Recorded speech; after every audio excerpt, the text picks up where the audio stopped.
Hello बच्चों, यहाँ पे हमें असर्शन रीजन टाइप का क्वेश्चन दिया है। असर्शन में ये बोला है कि in the presence of an enzyme substrate molecule can be attacked by the reagent effectively.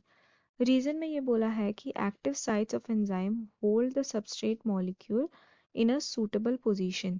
तो सबसे पहले हम असर्शन देखेंगे। तो असर्शन में बात की गई है एंजाइम के प्रेजेंस में। ठीक है, एंजाइम के प्रेजेंस में क्या होता है कि ये जो रिएजेंट जो होता है वो सबस्ट्रेट मॉलिक्यूल पे इफेक्टिवली काम कर पाता है, ठीक है, अटैक कर पाता है। तो अब क्या होता है कि एंजाइम्स जो होते हैं ना वो होते हैं सबस्ट्रेट स्पेसिफिक।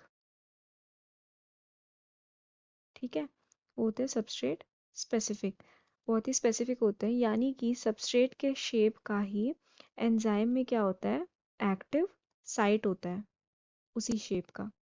ठीक है, तो क्या होता है कि लेट्स सपोज दैट यहाँ पे हमारे पास एक एंजाइम है, this is enzyme and substrate का शेप किस तरह का है, इस तरह का। So this is the substrate.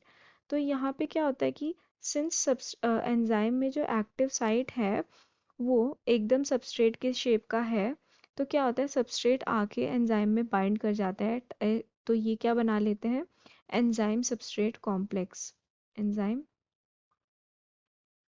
Substrate complex. ठीक है, अब सिंस यहाँ पे सबस्ट्रेट को एंजाइम ने टाइटली बाइंड करके रखा हुआ है, तो अब रिएजेंट अगर अटैक करेगा तो वो इफेक्टिवली इस सबस्ट्रेट के ऊपर अटैक कर सकता है। ठीक है, तो ये यहाँ पे इसका रीजन क्या दिया गया है कि active sites of enzyme hold the substrate molecule in a suitable position, so that is also true.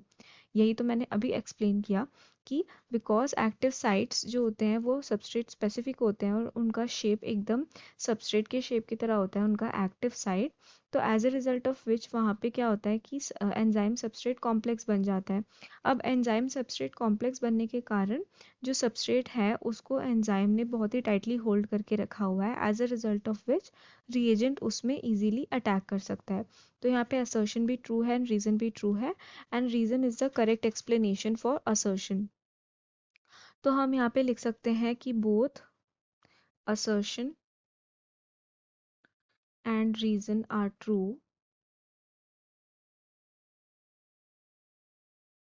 And reason is the correct explanation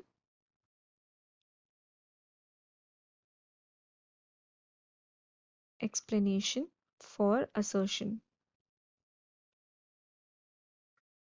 So that is the explanation. Thank you.